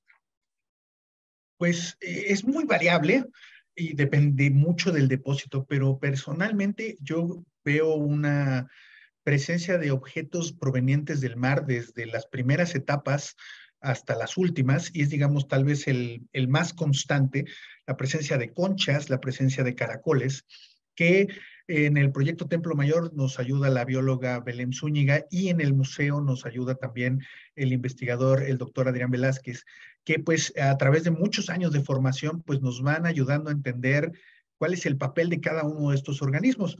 La gran diferencia, yo creo, radica en que los productos marinos son mucho más diversos, posiblemente porque también se entiende el océano y el mar como un lugar primigenio, como un lugar de origen de todas las, pues propiamente de la creación del mundo. Casi todas las culturas mesoamericanas pues hablan de que al inicio existía un gran océano, un gran mar, y a partir de ese los dioses bajaron para pelear con los animales, particularmente Zipactli, el gran animal que estaría, del que fue desmembrado y del que se formaría la tierra. Y uno cuando observa los contextos arqueológicos de otros lugares como Teotihuacán y particularmente Templo Mayor, pues es muy llamativa la constante presencia de caracoles como turbinelas o como olivas y la enorme presencia de diferentes especies de bivalvos como, por ejemplo, pensaría, por ejemplo, en las conchas Donax, que son unas pequeñas conchitas que parecen o simulan, cuando uno las ve en el mar, en la costa a veces, y todavía no se han separado, parecen maripositas. Eh, son especies muy llamativas y cada una tiene particularidades que creemos que le llamaban la atención a los mexicas para poderlos atraer hacia sus contextos. Y yo creo que aquí viene justamente una historia que tiene que ver con sus orígenes o lo que ellos consideraban era el origen del universo y el origen de la creación y cómo tratan de llevarlo esto a todos sus depósitos. Sin embargo, pues obviamente mientras más estudiamos, más conocemos y pues más difícil nos es a veces hacer las interpretaciones porque vamos sumando mucha información, pero poco a poco pues tratamos de ir entendiendo esto.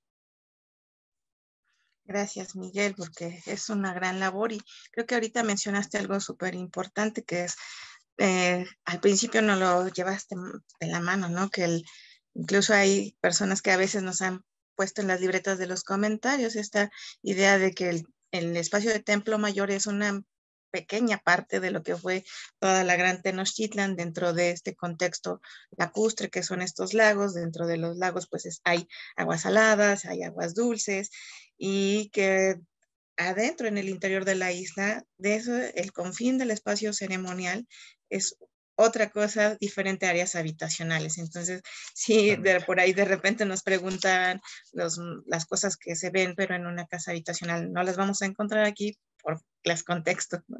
Y bueno, esto lo menciono porque por aquí me preguntan que justo dentro de este contexto lacustre, ¿qué elementos propios del área lacustre se han encontrado depositados en las ofrendas?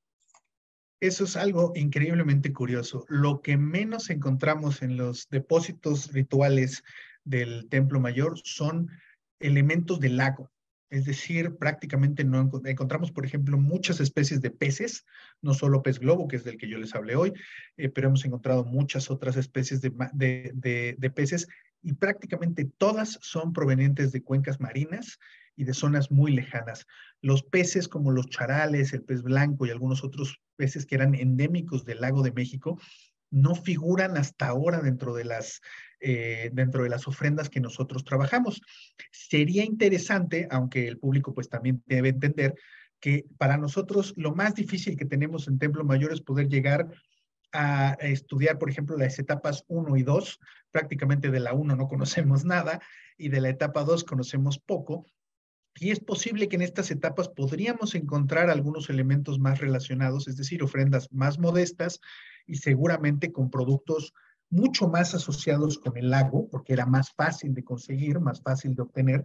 Pero esto es solamente una sugerencia y una hipótesis, porque el nivel freático del agua, la gente debe conocer, que pues no nos permite básicamente adentrarnos en la etapa 2, que la tenemos ahí, es muy bien conservada, ahora que le van a cambiar su techumbre a la etapa 2 para conservarla mejor, pues es muy difícil porque en cuanto empezamos a excavar a los poquitos metros, nos encontramos con el crecimiento del nivel freático del agua de la Ciudad de México y esto pues imposibilita la visión y realmente pues imposibilita la información. Nosotros suponemos que los materiales propios y endémicos de la Cuenca de México posiblemente podrían estar en las primeras etapas, en las ofrendas relacionadas, pero es solamente una hipótesis. Interesante la propuesta, ya que ahorita nos mencionaste, ¿no? Porque hay estos depósitos de muchas especies de mar por la cosmovisión que manejaban. Esa parte también ha sido una constante en las preguntas del público, ¿no? De cuál es el material más representativo y muchas de las ofrendas tienen mayor cantidad de materiales orgánicos, a diferencia de que lo que se pensaría en contextos arqueológicos como aquellos de cerámica, la lítica, piedra, ¿no? Que solo en los casos excepcionales que se depositan materiales de lapidaria que son representativos por su simbolismo. Y bueno, lo que más abunda son los materiales orgánicos y ya nos vas explicando justo esta cosmovisión que tiene que ver también con la mitología. Por aquí, siguiendo un poco con lo de las especies lacustres, me preguntaban más adelante si se han encontrado insectos dentro de las ofrendas. No sé si hay especies también que tienen que ver con eso. Sí, hemos encontrado, particularmente hay por ahí un estudio que realizó el doctor López Luján con el doctor Favela de la Universidad de Jalapa sobre un escarabajo que encontramos en una esfera de copal. Es un elemento muy interesante, muy padre, porque nos damos cuenta de que el bichito parece ser que viajó junto con el copal, digamos, se cuajó junto con el nopal, y entonces, pues este animalito nos habla de su presencia, obviamente, de su distribución y de los hábitos de estos animalitos. Nosotros, en el caso de la ofrenda 178, hemos encontrado pues una enorme cantidad de coleópteros asociados con algunos de los ejemplares de estrellas de mar y estamos tratando de averiguar justamente dos opciones. Una, son animales que entraron a comerse los restos, es decir, que los llamaron los restos o se acercaron a los restos putrefactos de las estrellas de mar, que no deben haber durado mucho en, digamos, su proceso de putrefacción dentro del depósito, o si es que los estamos encontrando asociados y que hayan entrado de una manera posterior. La apuesta más grande que tenemos nosotros es que estos animales entraron alrededor de 1500 del año 1500 a las ofrendas y que por lo tanto nos van a poder explicar un poquitito qué es lo que están haciendo ahí. si es que son animales que están viajando desde la costa, es decir, que están acostumbrados a comer esto, o si son animales endémicos del Valle de México que encontraron la oportunidad de meterse a la ofrenda y devorarse los restos de las estrellas de mar.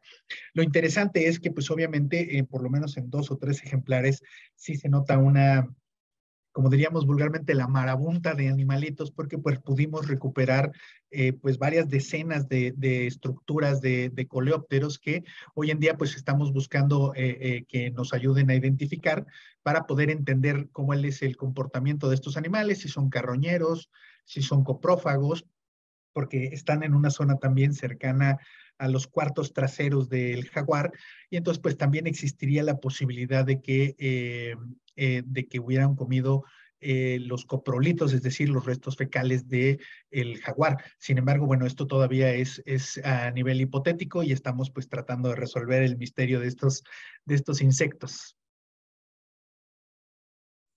Pues excelente identificación, porque sí sorprende cada vez de las nuevas interpretaciones y sobre todo del trabajo que los biólogos están haciendo con ustedes para poco a poco ir discerniendo, como lo que tú dices, cómo identificar si llegaron en un contexto intencional o si es parte de los procesos que llevan de descomposición, incluso internos, las ofrendas.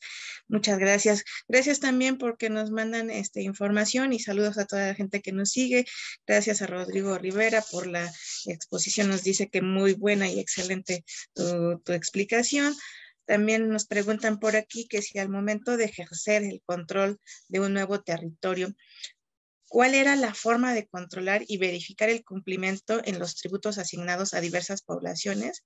¿Quedaba algún encargado al respecto y más si el sometimiento se llevaba por medio del poder militar? Sí, de hecho, digamos que la forma en la que se irrumpía el control de cada una de estas regiones era el enviar a un administrador o mantener un administrador afín al emperador. En los casos donde la conquista era negociada, pues usualmente era una persona local que ya jugaba a favor de los mexicas, porque pues sabía que la victoria había sido perdida.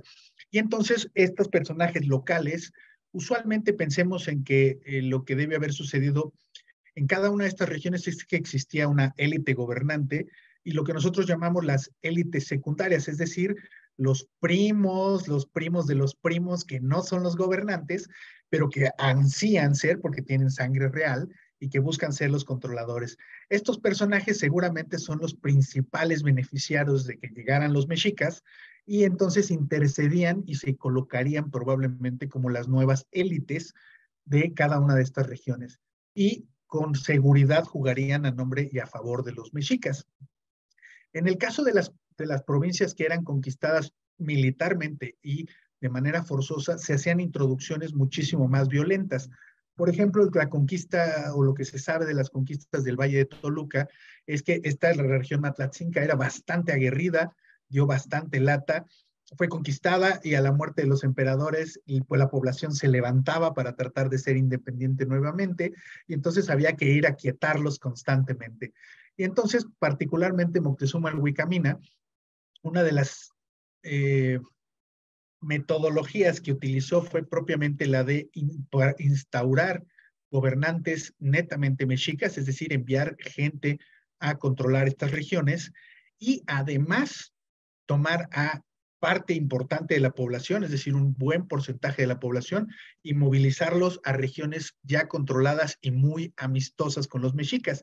Es decir, por ejemplo, se entiende que buena parte de la población matlatzinca fue movida hacia el sur de la cuenca, hacia Xochimilco, hacia Chalco, hacia otras regiones, para poder ser controlada. ¿Por qué? Porque evidentemente hay pueblos que son muchísimo más guerreros, pueblos que son muchísimo más defensores de su territorialidad y en general también pues hay grupos que como decíamos van a ser más prácticos en este sentido y preferir la dominación económica y tributaria a perder el territorio y sus propios habitantes. Piensen que los que se dejaban conquistar, por decirlo de alguna manera, nadie se deja, pero los que lo hacían de una manera sencilla, pues siempre podrían estar esperando la oportunidad de que se cayera el imperio, de que algo pasara, y entonces ellos recuperarían de manera natural su territorio. En cambio, cuando la conquista era violenta, pues había una irrupción total de funciones. Sin embargo, lo que hacían los mexicas era, en estos puntos conflictivos, meter a una persona que jugara netamente para ellos, pero que mantuviera en general usos y costumbres de las regiones, de los lugares específicos que se conquistaban. ¿Por qué? Porque si tú le quitas a esa población que ya fue violentada por la guerra, le quitas su ideología y otras formas comunes de comunicación y de hacer lo que llamamos usos y costumbres, pues los vas a tener siempre molestos contigo. Y aquí lo que se estaba buscando es básicamente la extracción comercial de bienes. Pues muy interesante también esto que al final nos comentas, porque al principio nos decías, tiene estas características que se pueden equiparar a un imperio, ¿no? Que precisamente esta manera de controlar no les quitas todas sus costumbres, sino que lo que importa es más bien que te den estos tributos, que es lo que ahorita nos preguntaban, y por supuesto que las relaciones de cómo se llevó a cabo durante tantos periodos de Tlatoanis no fue igual, siempre fue muy diferente, compleja, y yo diría de esta manera, más bien de una manera rica, porque no siempre funcionó.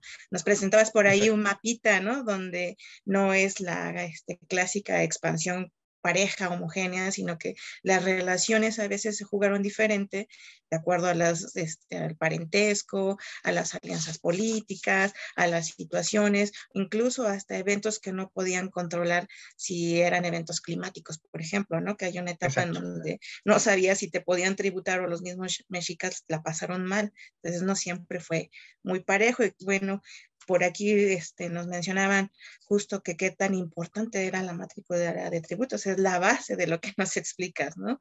Toda esta información.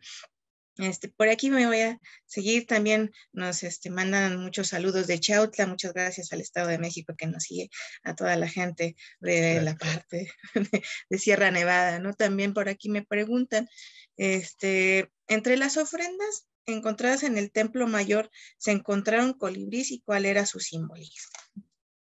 Sí, se han encontrado en pocos casos, realmente pocos casos hemos encontrado colibríes. Básicamente el simbolismo sería una representación material de Huitzilopochtli. Huitzilopochtli es, digamos, el dios principal, a pesar de que, bueno, el templo mayor está dividido por dos dioses, Tlaloc y Huitzilopochtli. Huitzilopochtli es propiamente el dios más importante del mundo mexica, es el dios de la guerra, está asociado con el sol. En general está, pues su nombre lo indica, colibrí zurdo, y una de sus representaciones era la del colibrí. Sin embargo, un detalle muy interesante para la gente puede ser entender que Huitzilopochtli no es una deidad que nosotros encontremos fácilmente dentro del registro arqueológico. De hecho, hay una verdadera intencionalidad de no representarlo físicamente en la forma en la que muchos dioses se han representado. Por ejemplo, Tlaloc aparece en ollas, en esculturas, Xutecutli aparece constantemente en las ofrendas. Huitzilopochtli, nosotros conocemos una pequeña escultura de piedra verde que se encuentra en Francia, en el Museo del Quai Branly, y dentro del contexto arqueológico y la iconografía mexica, pues lo encontramos en piezas muy importantes como adentro de los Celocuauchicalli, que es una pieza muy importante del Museo de Antropología, que es este gran jaguar que tiene un receptáculo para sangre y corazones en la espalda, que se ubica en la entrada de la sala mexica del Museo Nacional de Antropología, o en el Teocalli de la Guerra Sagrada, donde vemos a Huitzilopochtli de partir con Moctezuma sobre diversas tareas rituales. Sin embargo, lo que nos han dicho los investigadores es que en el templo, en el santuario de Huitzilopochtli, lo que habitaba era su figura elaborada con materiales perecederos. Particularmente se nos hace notar la presencia de esculturas de Huitzilopochtli elaboradas en, pues, lo que hoy llamaríamos alegrías, es decir, amarantos mezclados con sangre, con miel, con otros productos rituales, para generar una escultura que en cierto momento del año era consumida por diferentes personas y se volvía a crear otra imagen. Esto para muchas personas es muy difícil digamos, de conceptualizar, pero piensen rápidamente en cómo es que, por ejemplo, las poblaciones árabes, musulmanas, perdón, judías o cristianas, visualizamos a la figura de Dios Dios para los católicos es pues no conocemos su rostro, sabemos que es un hombre barbado con una túnica, y en el caso de los musulmanes y de los judíos, pues propiamente está prohibida la representación de Alá o de Jehová, con penas muy importantes. De hecho, acabamos de ver unos problemas en la embajada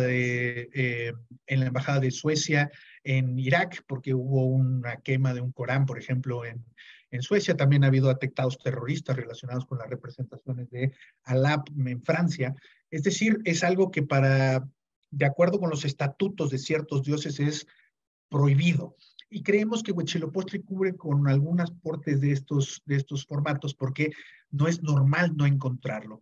A veces, como decíamos, encontramos a estos pequeños pajaritos dentro del contexto arqueológico, pero no es sencillo y no es fácil porque son aves muy pequeñitas y digamos, la calidad de sus restos óseos no es la mejor de acuerdo con el tiempo que han perdurado. Usualmente los encontramos muy deteriorados y a veces, dependiendo la época de la excavación de las ofrendas, pues podría haber sido fácil incluso no verlos, porque son elementos realmente pequeños. Solamente los huesos largos y los picos serían fáciles de identificar. Hoy en día, mis colegas Alejandra Aguirre y Antonio Marín, pues en la ofrenda 179, que está al ladito de la 178 que hemos platicado hoy, encontraron unas aves posiblemente aves rapaces, vestidas como Huitzilopochtli, es decir, con iconografía de Huitzilopochtli, oro y un pico de colibrí de piedra verde. Y entonces, pues nos damos cuenta de que están tratando de hacer símiles, hacer, digamos, sustitutos para estos dioses, pero propiamente colibríes no encontramos tantos como pensaríamos para el dios principal de los mexicas.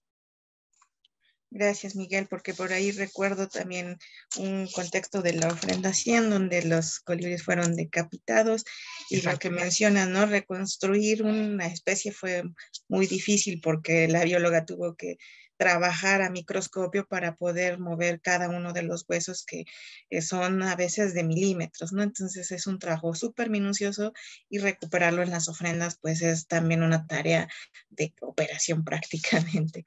Y bueno, pues o sea, aprovecho para mandar saludos a toda la gente de Templo Mayor, Norma, Emiliano, toda la gente que trabaja también haciendo investigación. Por aquí mandan saludos de Guatemala, muchos saludos también a toda la gente que nos sigue fuera de México.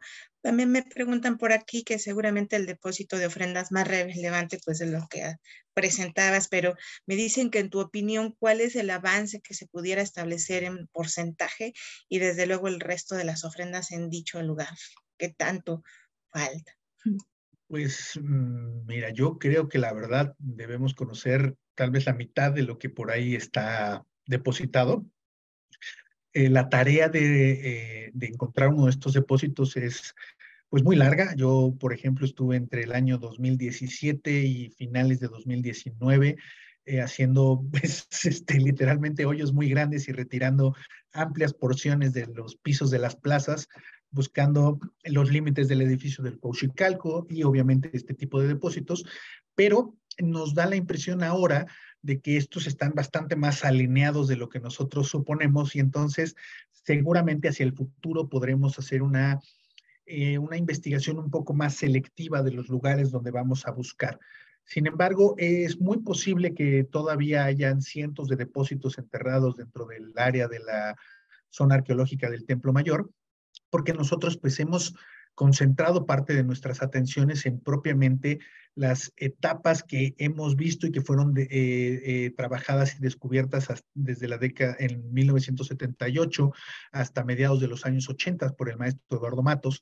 Y estas áreas, digamos, fueron ya integradas a la zona arqueológica y nosotros no hemos regresado en muchos casos a poder hacer estas investigaciones. Ahora, por ejemplo, también vuelvo a darle un cebollazo a mis amigos Alejandra y Toño, que encontraron, por ejemplo, ahora justamente en la etapa 4 del Templo Mayor, una caja de piedras con una ofrenda muy espectacular probablemente de figurillas de tipo mezcala, pero que nos hace ver que todavía tenemos que regresar mucho a la zona arqueológica, a la parte central de la zona arqueológica para poder revisar otra vez estos depósitos. La investigación arqueológica ha cambiado mucho de la década de los 70 hacia acá. No es que sea ni mejor ni peor, sino que hoy en día podemos atacar de una manera diferente estas zonas. Y entonces, pues podríamos empezar a investigar tal vez las zonas más antiguas de la zona arqueológica y con mucha suerte, pues empezar a encontrar algunos de los depósitos que ahí dejaron y compararlos con estos que estamos viendo ahora, que son tal vez de los últimos que se depositaron, y entonces poder entender la evolución de las ofrendas en el Templo Mayor y la utilización de la biodiversidad, que es, pues, en este caso el tema que a nosotros nos interesa. Gracias, Miguel, porque precisamente es un punto de la arqueología. Nunca sabemos qué tanto ni conocemos realmente lo que te va a salir a lo mejor al lado, ¿no? Que ha pasado, ¿no? Sabemos que pasó por ahí, por ejemplo, una calle en la época de Porfirio Díaz y a un ladito salió una ofrenda. Entonces siempre la arqueología va a ser así, ¿no? Y no sabemos realmente qué tanto podríamos decir a ciencia cierta nos falta por explorar, ¿no? Exactamente, todavía es posible que muchos de nosotros creemos que mucho. Sin embargo, bueno, cuando uno ve la zona arqueológica, pues dice, ya lo excavaron todo. Nanay, excavamos las zonas hasta donde podemos y después tenemos que regresar, que es lo que trataremos de hacer en el futuro cercano. Pues gracias, porque eso reafirma precisamente lo que el profesor Eduardo Matos planteó en el inicio de este proyecto, que fue parte de presentar precisamente en la exposición en torno a Coyolxauhqui, no solo conocer las ofrendas en sí o la pieza sola, sino conocer el contexto y lo que deriva en todo lo que era la cultura mexicana, saber realmente no un fragmento, sino todo el conjunto. Y pues agradecer al proyecto Templo Mayor, que todo lo que ha trabajado también, pues poco a poco nos va abriendo ese panorama. Justo cuando mencionabas, ¿no? En el título de tu conferencia de biodiversidad, para que conozcas cómo se expande el imperio, ¿no? Ir sumando datos, sumando datos. Por aquí, gracias a Rickton, que nos dice, muy interesante poder crear, como lo mencionas, historias fantásticas y así entender de dónde y el cómo llegaron los elementos correspondientes a las ofrendas en momentos específicos. No sé, por aquí, a veces siempre escuchamos cosas como cómo fueron capaces de hacerlo, ¿no? O lo increíble